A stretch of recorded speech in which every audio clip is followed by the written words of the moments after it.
Assalamualaikum warahmatullahi wabarakatuh. Perkenalkan, nama saya Yunia Fatimah, Fakultas Syariah, jurusan Hukum Keluarga Islam. Baiklah, di sini saya akan mengulas sedikit sejarah Universitas Islam Negeri Maulana Malik Ibrahim Malang.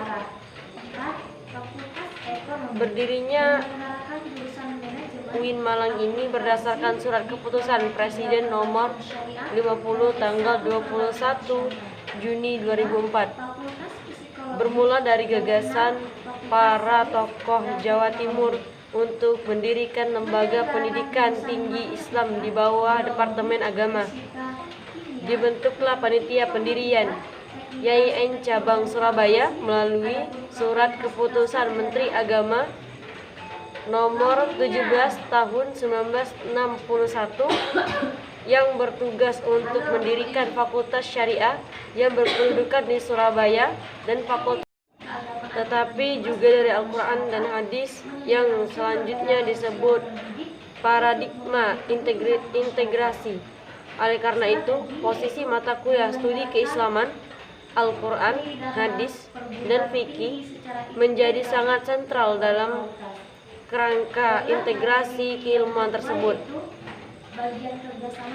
Secara kelembagaan, sampai saat ini universitas ini memiliki 6 fakultas dan 1 fakultas pasca sarjana, yaitu Fakultas Ilmu Tarbiyah dan Keguruan, menyelenggarakan jurusan Pendidikan Agama Islam atau PAI, jurusan Pendidikan Ilmu Pengetahuan Sosial IPS, dan jurusan Pendidikan Guru Madrasah Ibtidaiyah PGMI, Fakultas Syariah, wawancara, dan sebagainya. Program Magister Pendidikan Islam dan program Magister Ahwalus Saksiyah. Sedangkan untuk program doktor dikembangkan 2 program, yaitu program doktor Manajemen Pendidikan Islam dan program doktor Pendidikan Bahasa Arab.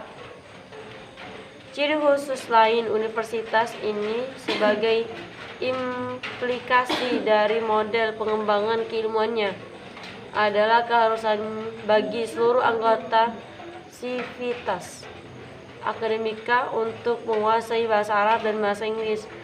Melalui bahasa Arab, diharapkan mereka mampu melakukan kajian Islam melalui sumber aslinya, yaitu Al-Quran dan Hadis.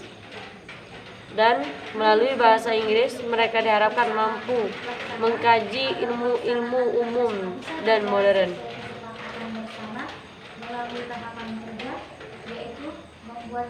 Sebagai piranti komunikasi global, baiklah, pada tanggal 27 Januari 2009, Presiden Republik Indonesia Dr. Haji Susilo Bambang Yudhoyono berkenan memberikan nama universitas ini dengan nama Universitas Islam Negeri Maulana Malik Ibrahim Malang.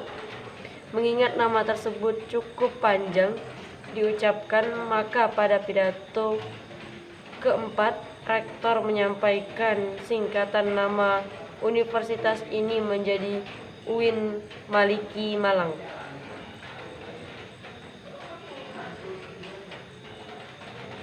Dengan berformasi fisik yang megah dan modern, dan tekad semangat serta komitmen yang kuat dari seluruh anggota Visitas Akademika secara seraya memohon ridho dan petunjuk Allah Subhanahu wa Ta'ala, universitas ini bercita-cita menjadi teacher of excellence dan the teacher of Islamic sebagai langkah mengimplementasikan ajaran Islam sebagai rahmat bagi semesta alam. Al-Islam rahmatul lil alamin. Adapun terkait dengan visi misi dari Visi terwujudnya pendidikan tinggi integratif dan memadukan sains dan Islam yang bereputasi internasional. Misi pertama, mencetak sarjana yang berkarakter ulul albab. Kedua, menghasilkan sains, teknologi, seni yang relevan dan budaya saing tinggi. Tujuan memberikan akses pendidikan tinggi keagamaan yang lebih luas kepada masyarakat, menyelenggarakan sumber daya manusia terdidik untuk memenuhi kebutuhan masyarakat.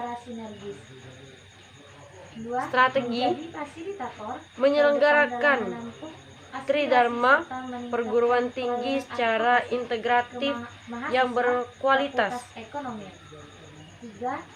Pengembangan keintelektualan, kreativitas serta inovasi mahasiswa Fakultas Ekonomi dengan program kerja yang emosional. 4. Bagaimana sih kerjasama dan kelembagaan di Universitas Islam Negeri Maulana Malik Ibrahim Malang? Yang pertama, tugas melaksanakan penyiapan administrasi, kerjasama, dan pengembangan lembaga melalui program pengembangan kerjasama untuk meningkatkan kinerja program pendidikan tinggi. Fungsi yang pertama, mengelola administrasi rintisan kerjasama dengan pengembangan lembaga melalui observasi terhadap calon mitra kerja sehingga diketahui kelayakannya dan melaksanakan program kerjasama melalui tahapan kerja. Yang pertama, melakukan survei terhadap calon mitra kerjasama. Yang kedua, membuat laporan tertulis kepada atasan dalam hal kepala biro AAKK. Yang ketiga, melakukan pembahasan terhadap hasil survei. Yang keempat, melakukan hasil pembahasan kepada atasan untuk diperoleh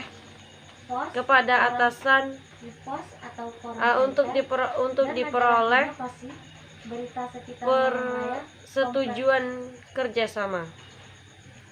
Yang kelima, menyerahkan rekomendasi tindak lanjut rintisan kerjasama kepada unit pelaksana yang ditunjuk untuk pimpinan universitas. Bagian yang kedua, mengkoordinir pelaksanaan pengesahan program kerjasama dan pengembangan lembaga melalui penandatanganan naskah kerjasama dengan mitra sehingga diperoleh persetujuan kerjasama dari pihak universitas dan mitra. Melalui tahapan kerja,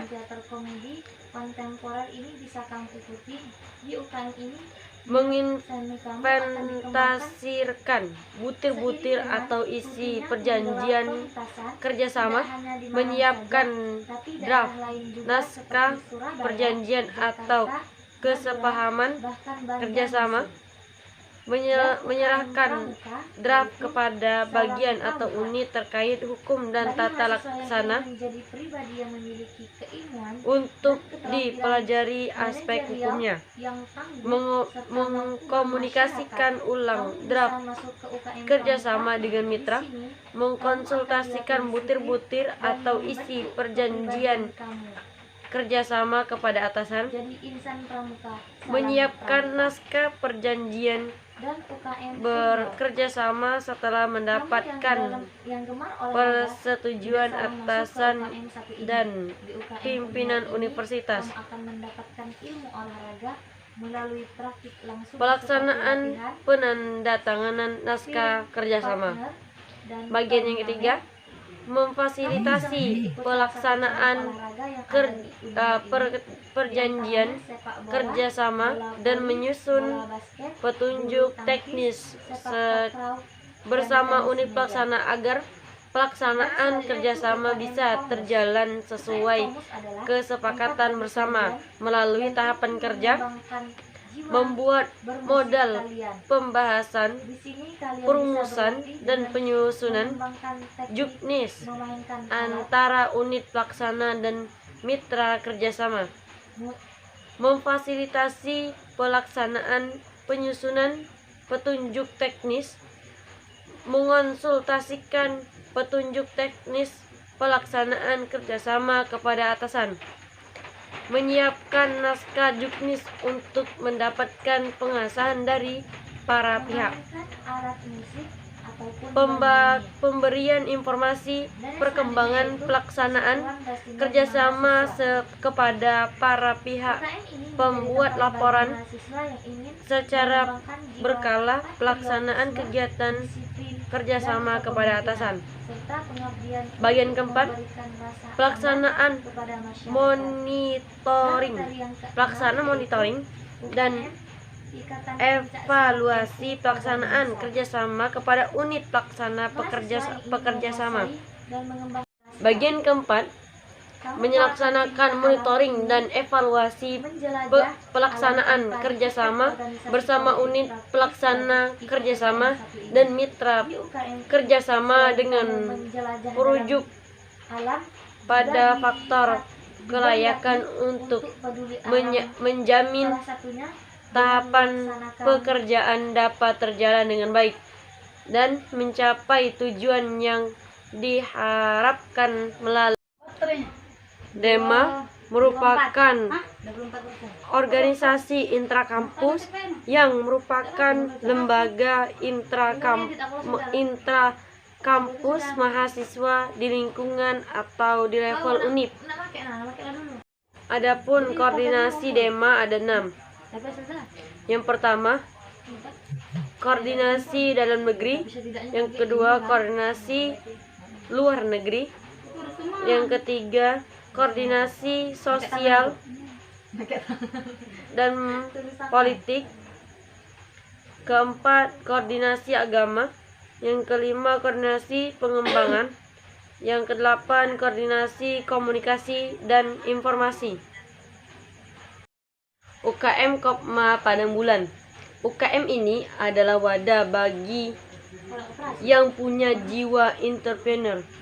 Kopma atau Koperasi Mahasiswa ini memiliki unit usaha minimarket dan unit fotokopi yang bisa menjadi tempat latihan kamu untuk terjun langsung dalam hal manajemen dan melayani langsung dalam berdagang. Hal ini dilakukan untuk memberikan bekal kalian untuk berwirausaha secara mandiri di masa depan.